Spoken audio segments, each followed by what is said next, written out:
Hey there, thanks for tuning into Duck Bricks. I'm Chris and welcome to another LEGO Awards video. This is the penultimate episode where we count down the top 10 best over $100 licensed LEGO sets of the year.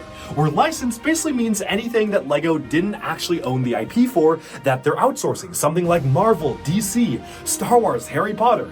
Anything that is a non-LEGO original license belongs on this list. And oh my goodness, were there so many incredible sets that came out this year. This was so hard to put together, but I had to whittle it down to my top 10 favorites. And so, of course, I would love to hear what your favorites are in the description below. And in the comments, do let me know if you agree or disagree with my list. And let's jump in to number 10.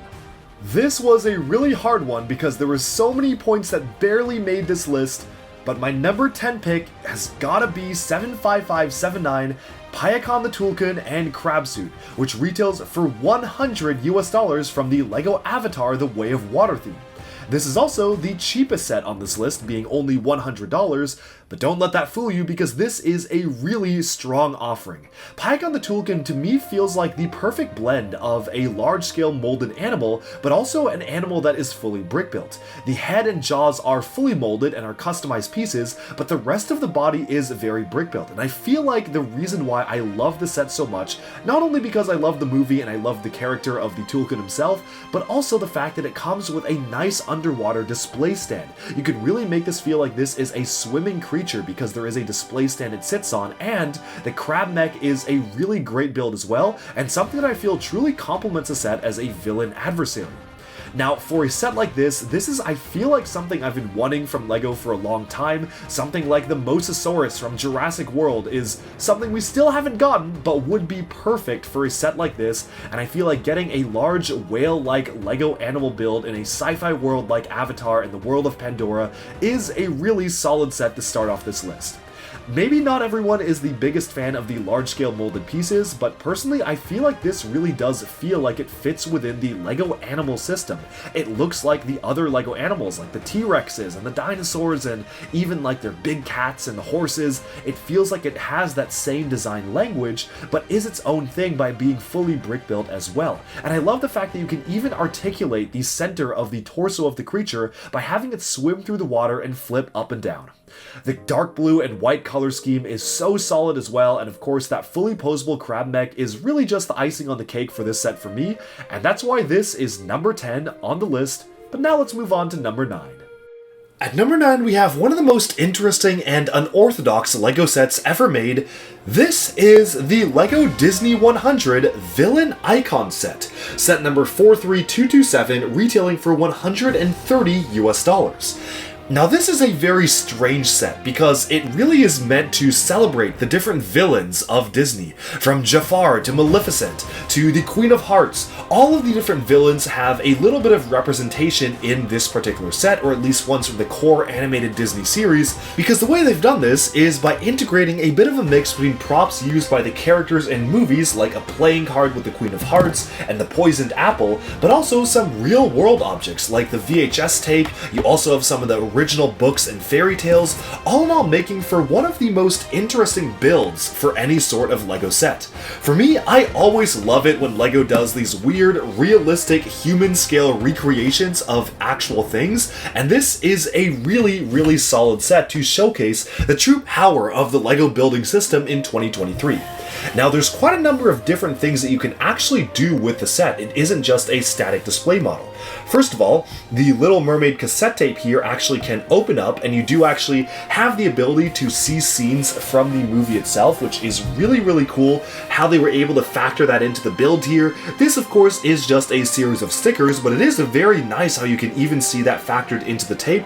Of course, that closes up, and you can see Ursula on the cover, the main villain of the movie itself, featuring the depiction of the character from the collectible minifigure series, which was of course the classic version. With that removed, you can actually see that all of the different items here can be removed themselves. The book can split open here, and what you can see is that this actually does kind of open up. If you lift this open, there is a little storage area for the minifigures included in the set of Maleficent, which is really cool how they did actually have minifigure storage built into here, and they almost have a LEGO Dots-esque mosaic being used for the villain herself. Over here, with that removed, there are even more surprises being held because this entire book has a hidden section that does open up where you can see there's a little bit of a hint of it here, but you can rotate this entire section outwards and you can see a look at the Beauty and the Beast rose, which is in its glass case. That is a really cool feature for the book itself, and I love how these are not just static display pieces. You can actually kind of play with them and reveal hidden secrets, which is very, very cool.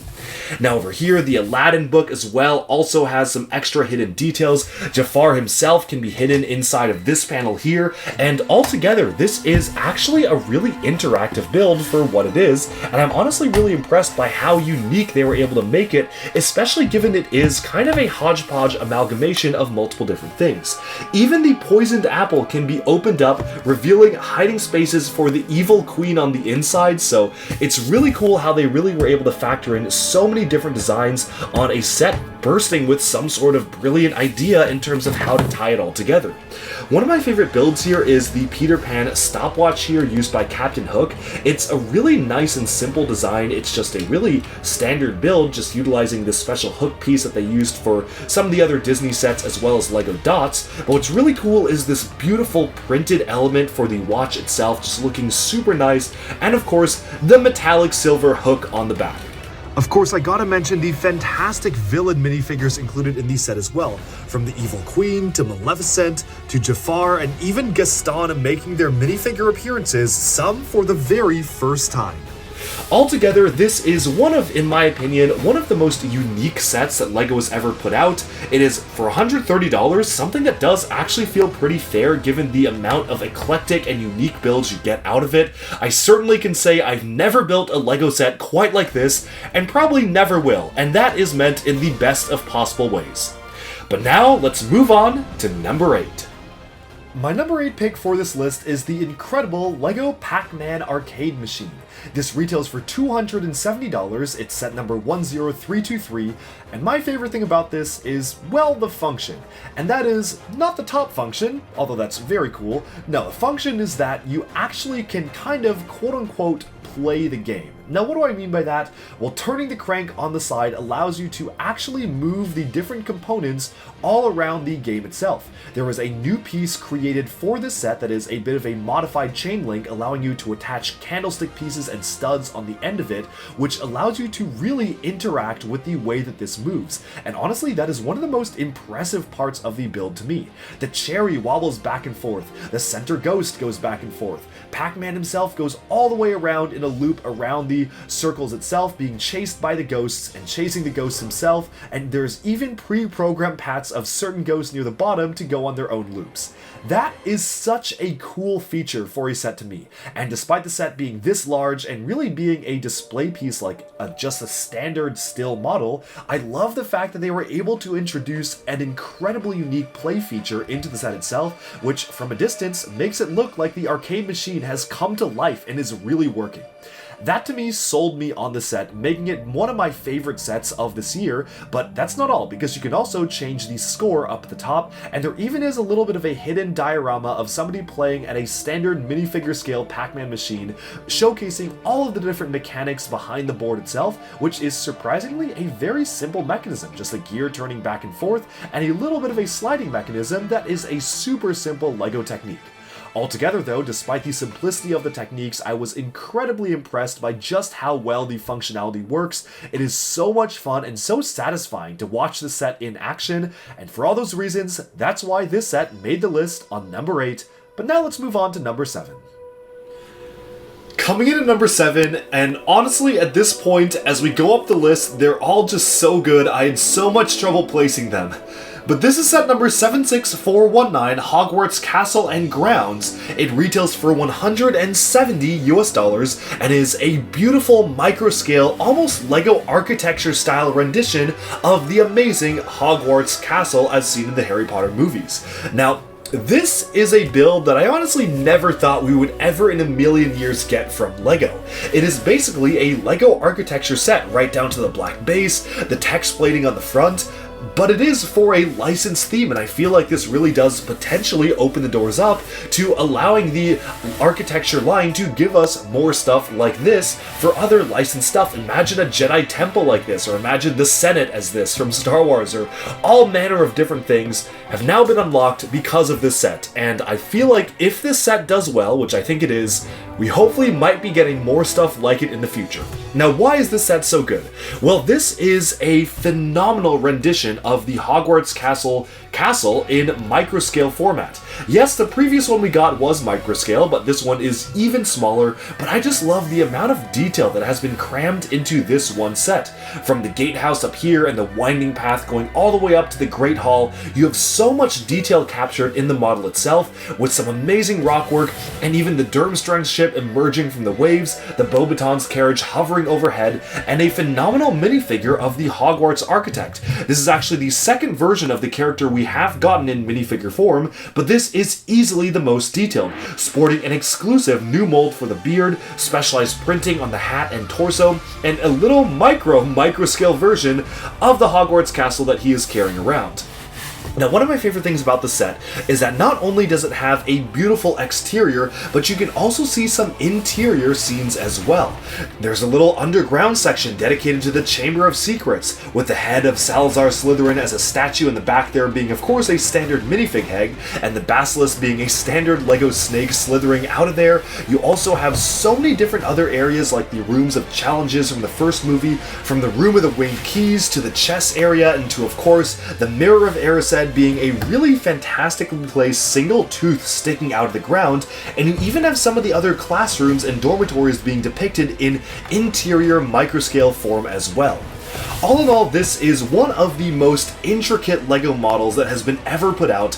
I just love the amount of detail that has gone into really capturing the layout of the castle, which of course did change quite a lot throughout the movies. The movies were not consistent whatsoever in the way the castle was depicted, but this is a pretty good amalgamation of all of the different versions of the castle that we saw throughout the movies themselves, and I really like how you can really see how it is a very unique layout. From the diagonally placed bridge, to the way the different spires stick out, to even parts of the greenhouse and some other parts of the grounds off to the side, it is just truly a beautiful display model, and one of the best that LEGO has done.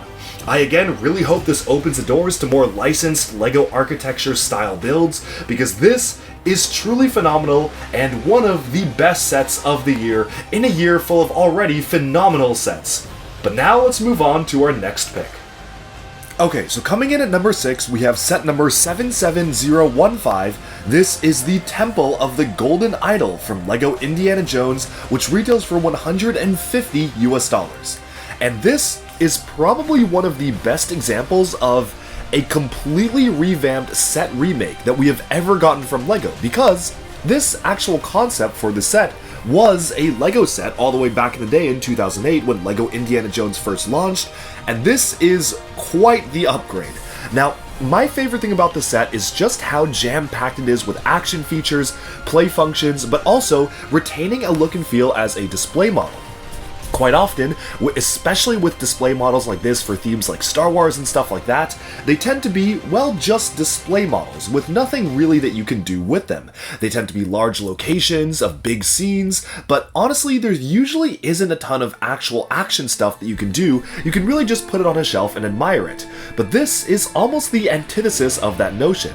As you can see, there are a cornucopia of different features, 4 different ones in fact, that you can trigger by twisting the knobs at the bottom.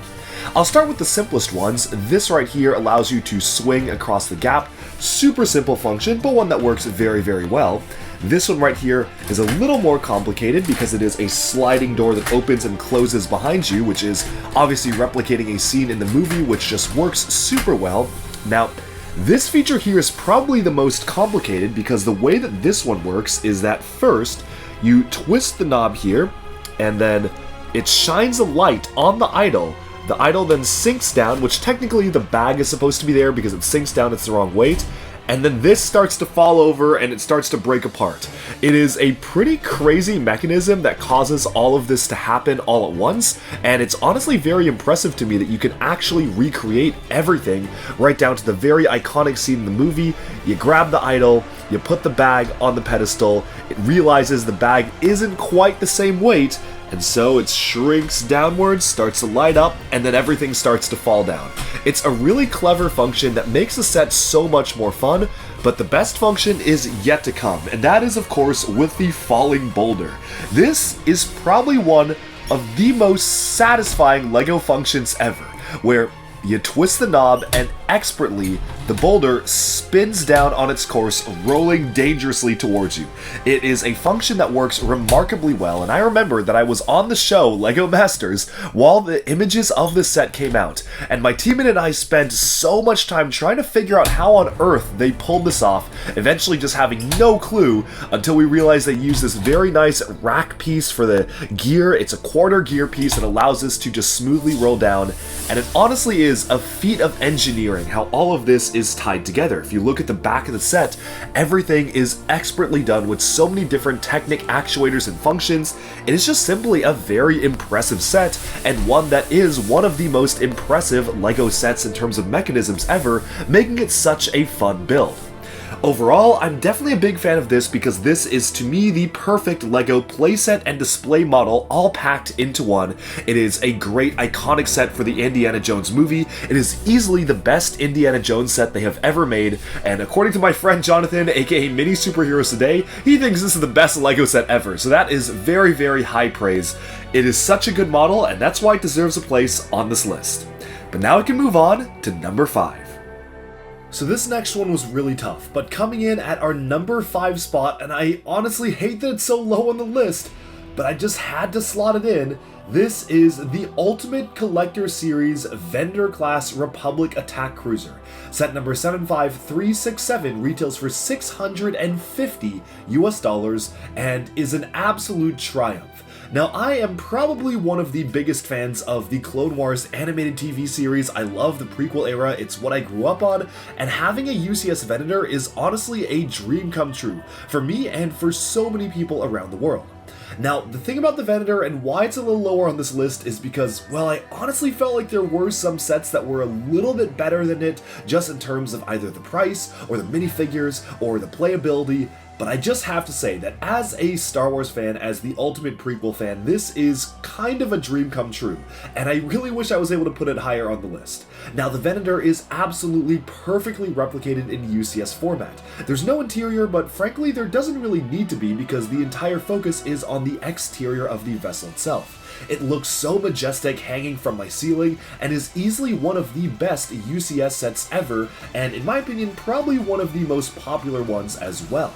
Now, the Venator does come with the exclusive Captain Rex and Admiral Yularen minifigures, or at least exclusive for now, but really the focus is on the ship itself. And I really like how the designer was able to really introduce a lot of more interesting colors and blocking for the ship itself. It isn't just a big gray triangle, there's a lot of interesting dark red. There are bits of transparent blue that are breaking up the build. Even the underside has really fantastic mechanical detail, with a roller coaster element being used as some of the mechanical struts. This is easily one of my favorite and one of my most anticipated sets of the year. But now, we have to move on to number 4. And at number 4, just barely beating out the Venator, we have set number 10318, the Concord, retailing for $200 US, which may be one of the most streamlined, accurate, and probably best LEGO planes ever put to brick. The Concord is, simply put, one of the most impressive LEGO sets ever made. Coming in at $200 and over 2,000 pieces, this massive aircraft is one of the largest single aircraft LEGO models that they've ever produced as a full-on set, and includes a variety of intricate building techniques, the likes of which we have pretty much never seen before. The Concord also introduces 2 brand new elements, including a dual molded piece for the cockpit, as well as a very useful new cone piece, and every single decoration, from the windows to even some of the red stripes to the Concord text, is a print, making this feel like an extremely high quality and finished product. Of course, the Concord has the famous droop snoot, which you can see up at the front here, as well as fully deployable synced up landing gear, which can be controlled by twisting a knob on the back, which is so cool to see this level of interconnected functionality in the vehicle itself. Altogether, this is truly a feat of engineering, and is easily one of the most impressive LEGO sets that I have ever had the pleasure of building. I think the thing that really impresses me about the Concord is how much they were able to achieve on the $200 budget. There is a little slice of interior with microscale LEGO seats and even toilets factored into the ship itself. There is fully integrated landing gear. Twisting the knob at the back allows the landing gear at the front and the back to deploy simultaneously all at once, which is really impressive. The entire structure of the wings is using studs not on top techniques to really achieve a very streamlined and smooth look. Everywhere you look, this is one of the most impressive, technically detailed LEGO sets ever. And honestly, I could go on and on about the phenomenal building techniques factored into the set. Add to the fact that it looks absolutely majestic mounted on the very small display stand, almost defying the laws of physics as it's perched just very precariously on the skinny stand. The Concord itself is truly a triumph when it comes to a LEGO set, and I honestly hope that this opens the doors to future LEGO aeronautics and airplane focused sets, because this is such a good model, and I honestly am so surprised the LEGO designers were able to pull off a model this good at the $200 price range. But now, let's move on to our top 3. Oh my goodness, it is a bloodbath as we get into the top 3 because 3 of some of the best LEGO sets ever released this year. But at number 3, I'm gonna have to put Gringotts Wizarding Bank Ultimate Collector's Edition. $430, set number 76417. This is the version of Gringotts that LEGO Harry Potter fans have been wanting for years, and it does not disappoint. In fact, this is one of the most unique LEGO sets ever made, featuring a custom roller coaster track directly beneath a modular building which is mounted in midair. It is certainly not something you would see every day, and probably the only time that an official LEGO set will use techniques like this.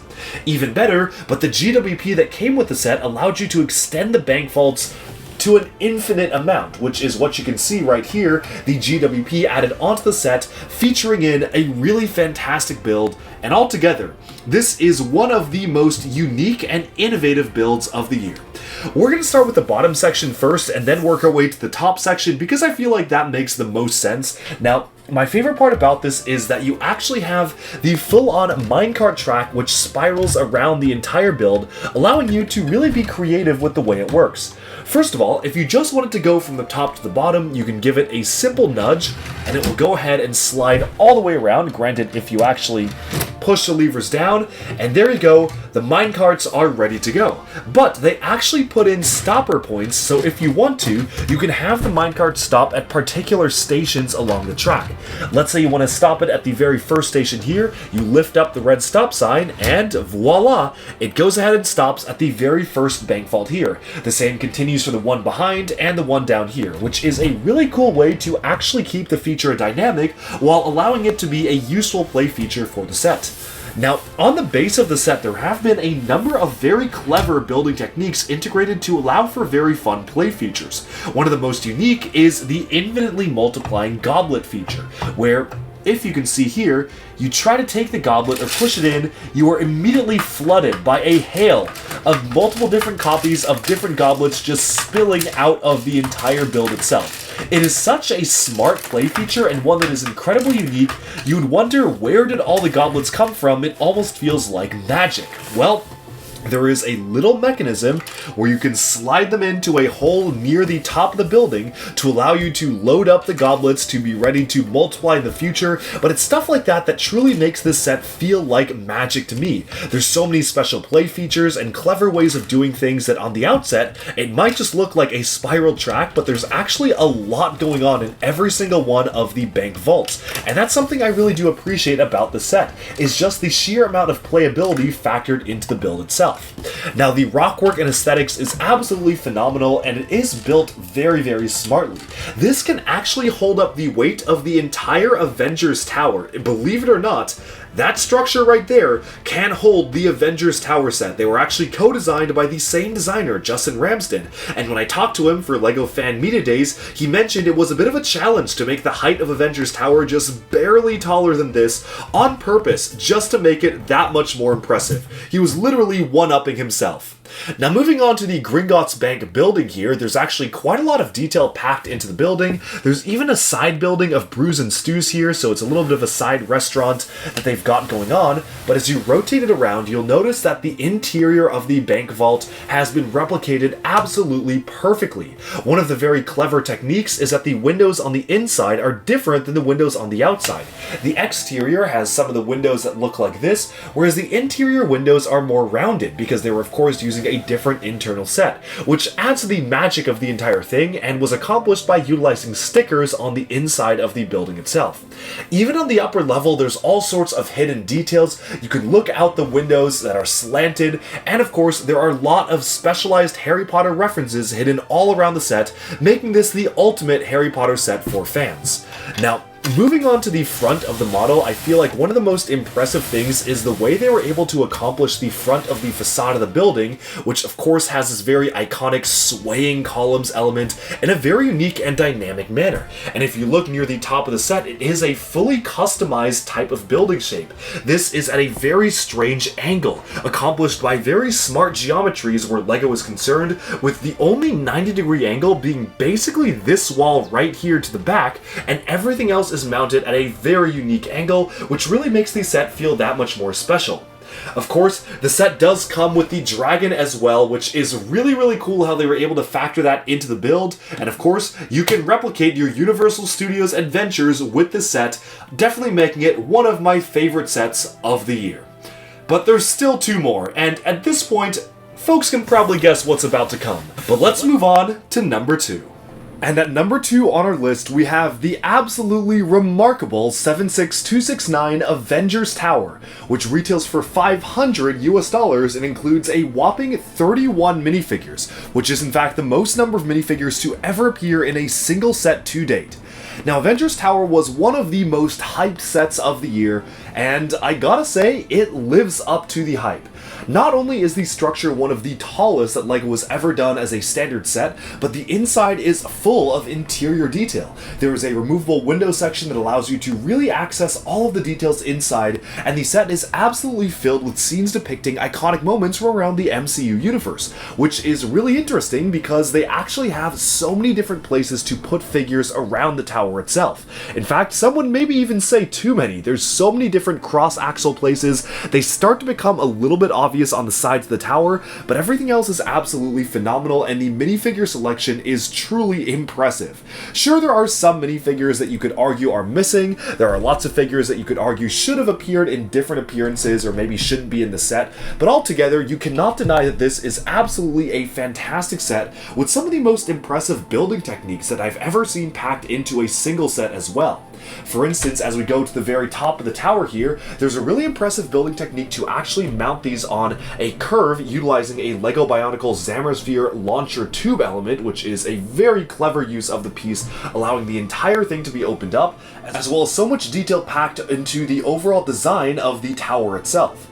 Now, this building was designed or co-designed by one of the same designers as Gringotts Bank, Justin Ramsden, and he specifically made it possible to not only let this sit on top of the roller coaster track system that they had set up on that previous set that came in at number 3, but also made sure it was just a little bit taller than Gringotts, showing he was actually competing with himself while building this, and honestly, I feel like it's a huge testament to his building ability that not one, but 2 of sets that he had a hand in designing ended up on the top 10 list of this year over $100 licensed sets. I got a chance to meet the designers of the set in person in Billund, Denmark, as we were showcased the set for the first time back in September for Fan Media Days, and seeing that was such a treat. You should have seen the energy in the room when this absolute gargantuan monster of a set was revealed.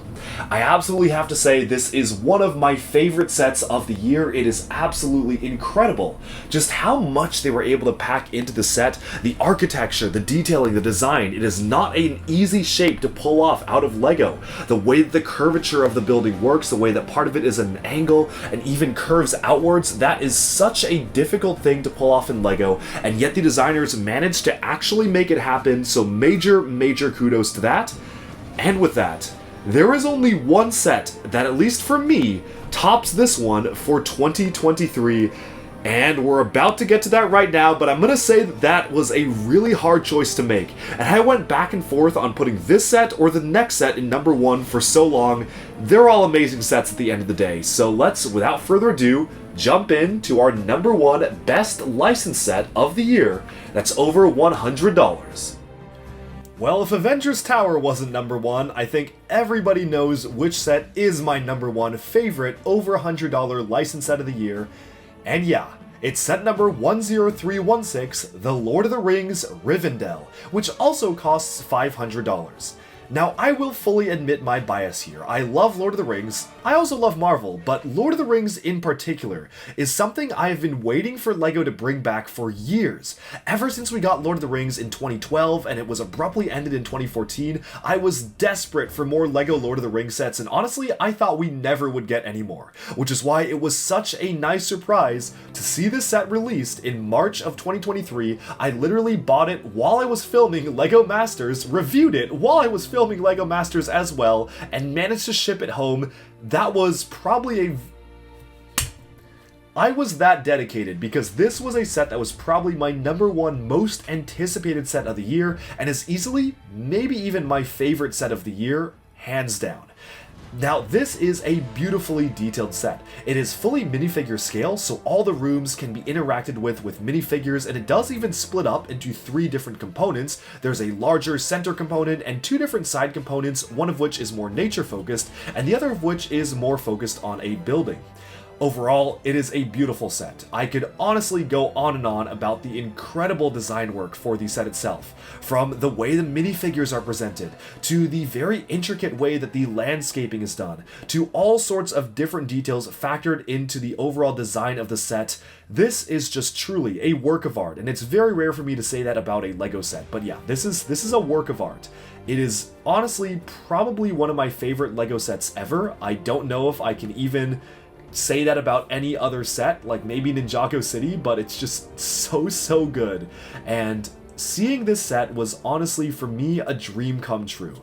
And everything right down to the minifigure lineup, to the way the set is presented, to the intricate details, I feel like I learned a lot of new things while building the set, just by nature of the building techniques themselves being so intricate and so unique. The way the water just gushes down the waterfall is beautiful. I love the way that the architecture is done. There are all sorts of little details and maybe even some hints towards future Lord of the Rings sets to come, and just the architecture of the set in general is just truly very beautiful as a LEGO set.